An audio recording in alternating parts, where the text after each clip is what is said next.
Right, thank you very much indeed, ladies and gentlemen. Here we are, welcome back. My name is Magnus Nielsen and Lord Londonstone, and we're back at a place called Piccadilly Circus. At the present moment you can see Piccadilly standing in front of you, and if I turn the camera around you can see the statue of Eros.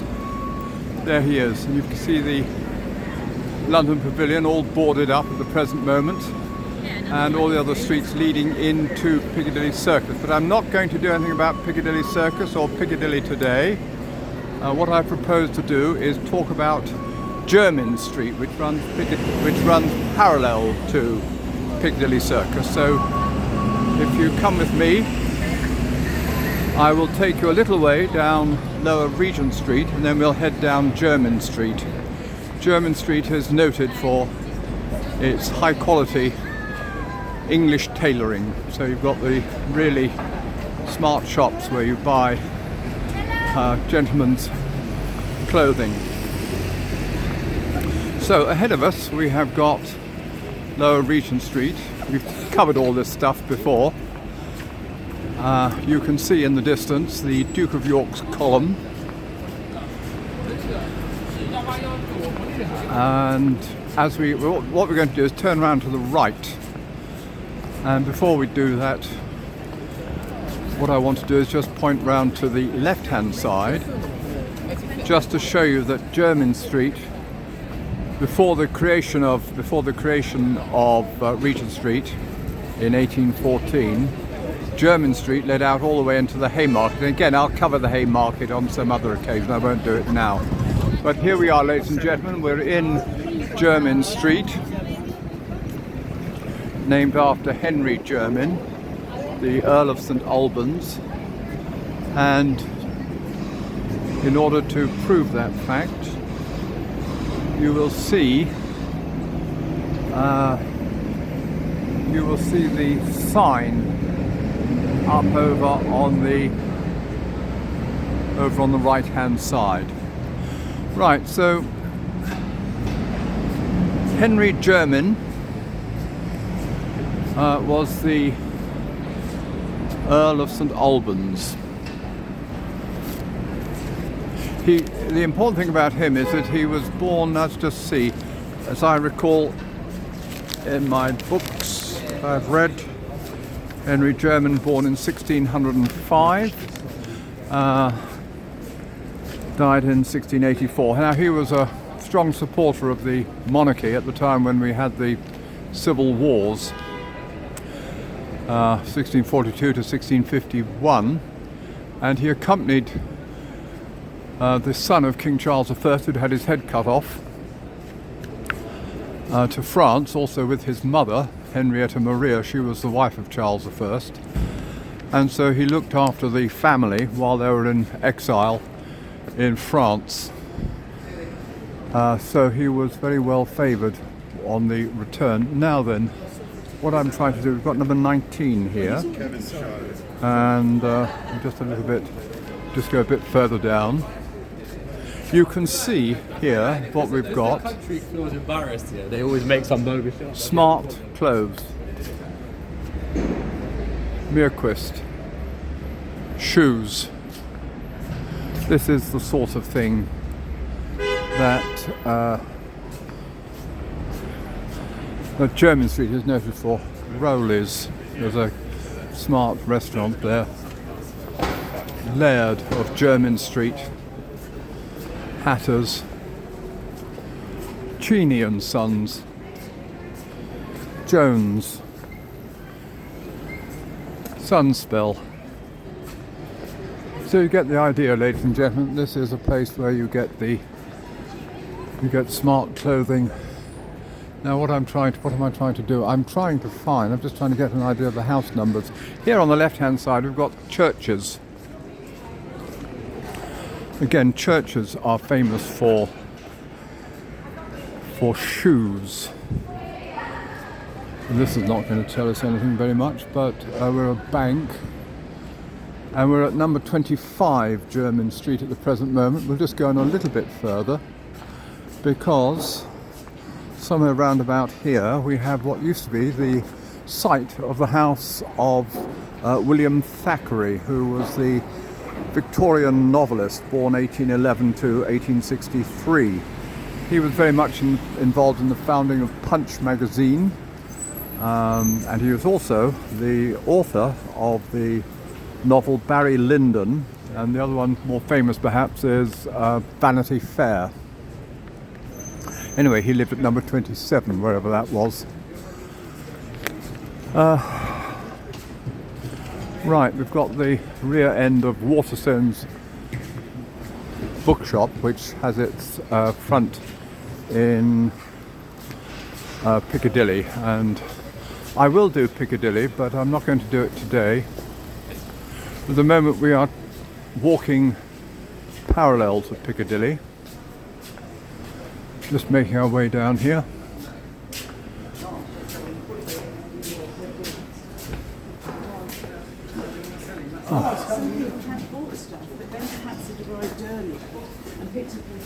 And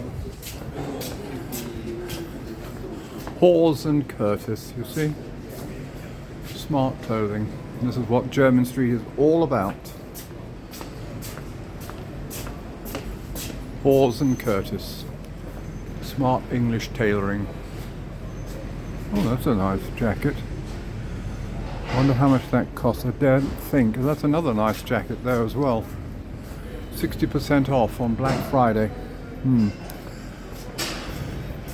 Charles Tyrewhitt, again, over on the left hand side.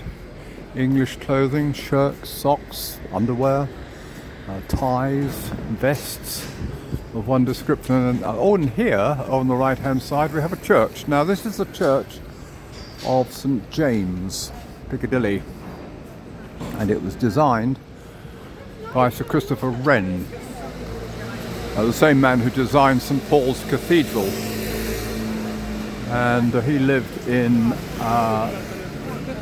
St James's Street, but no, we're perhaps a little bit too closely. Really appreciate it. I won't cover this church at the moment because it's probably better done from the Piccadilly side. Now, making our way down here. Oh yes, as you can see here, ladies and gentlemen, worth coming back.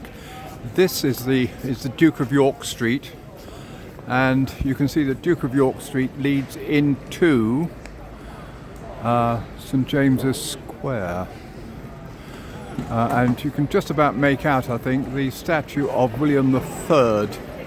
We've already covered this, ladies and gentlemen. There, over on the right-hand side, is George Trumper, who deals with shaving brushes and all sorts of interesting equipment. Let's go and find out and see what sort of things they've got selling in their shop window.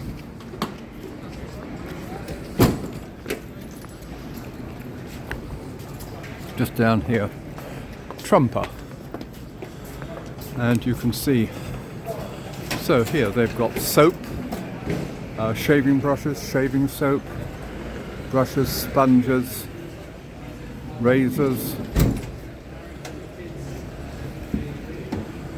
shaving cream, that sort of thing. Right, and you also get a good view of the church again here.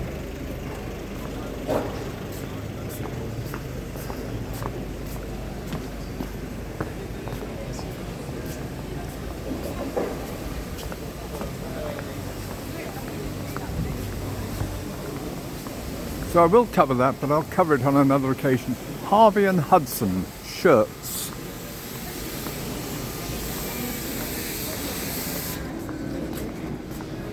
Russell and Bromley shoes.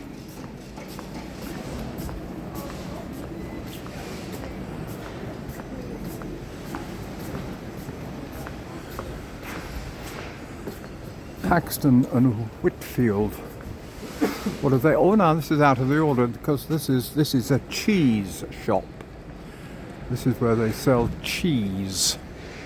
And things that taste well with cheese, like wine and other things to nibble. Okay, so that is Crockett and Jones shoes. Do very well for shoes here in Jermyn Street, but that's not surprising.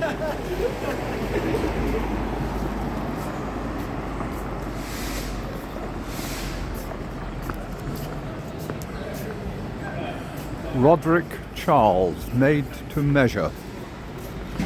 So they've got jackets and they have got shirts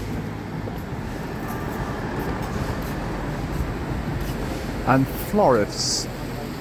Now up there you'll see florists, and they are famous for perfumes and scents.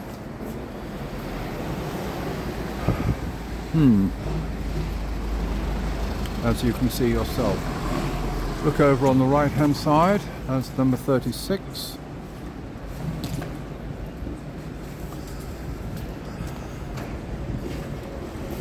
John Lobb.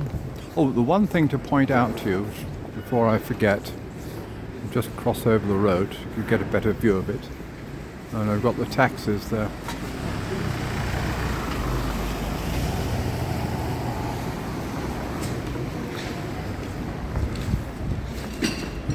You'll see as we cross over the road again that florists have what they call the Royal Warrant. I don't know whether you can see it. Well, I'll point this out again because there are several shops around here that have the Royal Warrant. The Royal Warrant is the indication that the services, goods and services provided by this shop are used by the royal household. That's either by the King or the Queen or the Prince of Wales. They get a special recommendation for having done that. Right, across back. Again, you've got this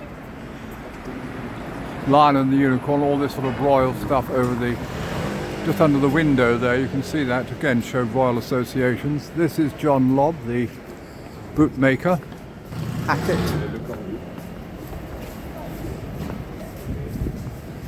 Hackett's of London. Now here we have a blue clock which commemorates the fact that once upon a time Sir Isaac Newton, 1642 to 1727, lived on a house on this site. That's, yes, number 86. It sounds about right. Really? In fact, he'd probably live on the house would be where Hackett's is.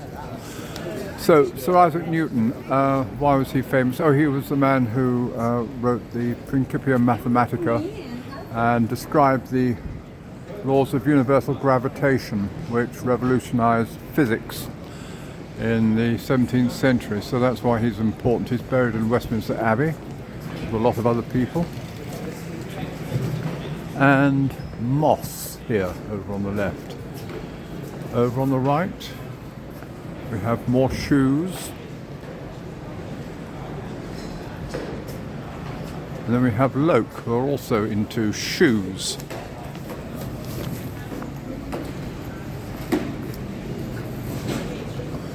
Now somewhere around here, Tom Moore. Now, who was Tom Moore? Tom Moore was an Irish playwright and poet who lived 1779 to 1852. He was famous for the letters, writing a book about the life of Lord Byron, the English poet.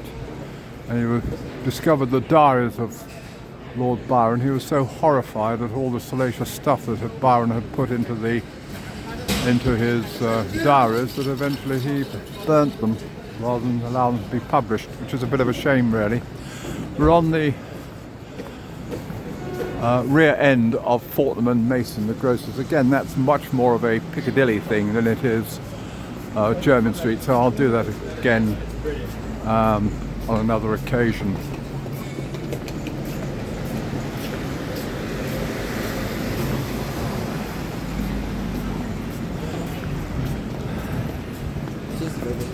Here we have commemorated Rosa Lewis, chef de cuisine and hotelier, dramatised as the Duchess of Duke Street, ruled the Cavendish Hotel in a building on this site.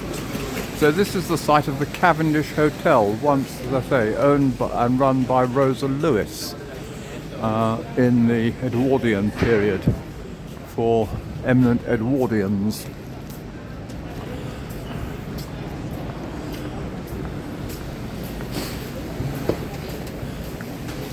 how long we've been here. We've been doing this for 15 minutes.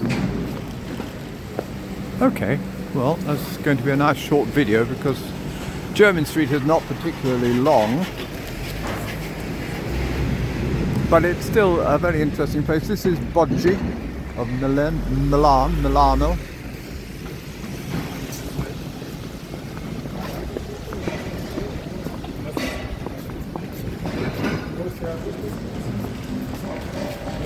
Crockett and Jones,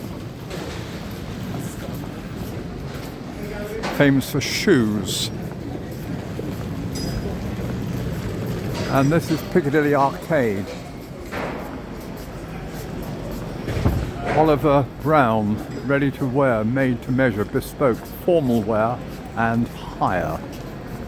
Anyway, there you've got it. And here, ladies and gentlemen, over on the right, we have a statue. So we'll talk about the statue. This is the statue of a man known as George Brummell,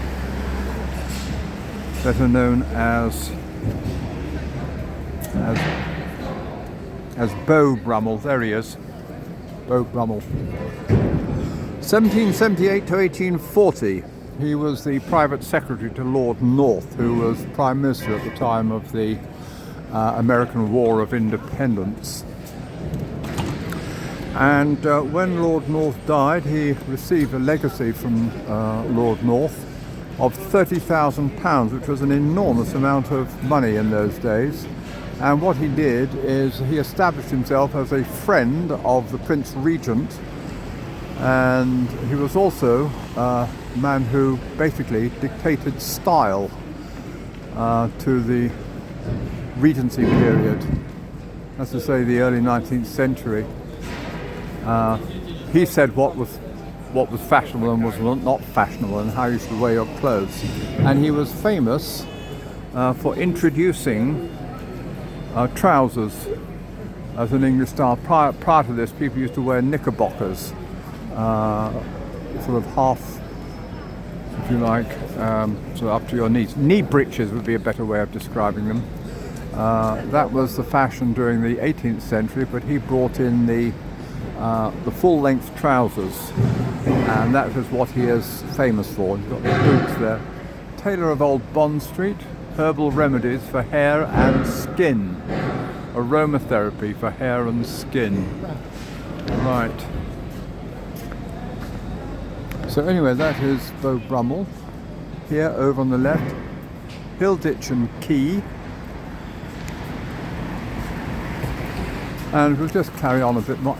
Turnbull and Asser, all very high quality names.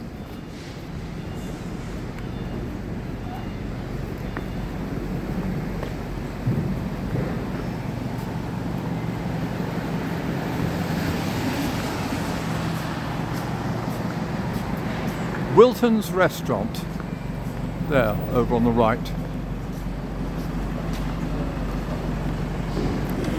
Turnbull and Asser shirt makers.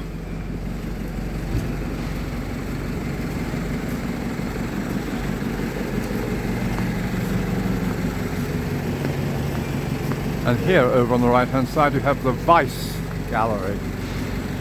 So they are selling paintings and works of art of one description or another. Let's go and find out about those. Cross over, see what they've got to sell.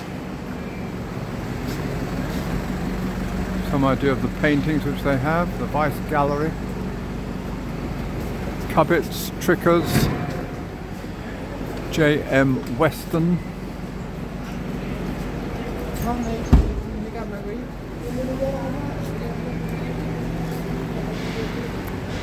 And there we have it, ladies and gentlemen. We've come to the end of Jermyn Street virtually now.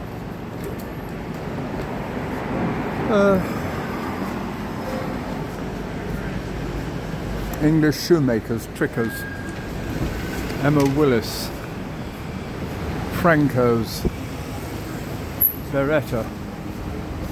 So as we come to the end of the street, it forms a T-junction with St James's Street, and so I think that really does deserve another video entirely of its own. So at this point, ladies and gentlemen, what I intend to do is cut out for the time being, but I'll come back immediately. So thank you very much indeed. See you in a bit.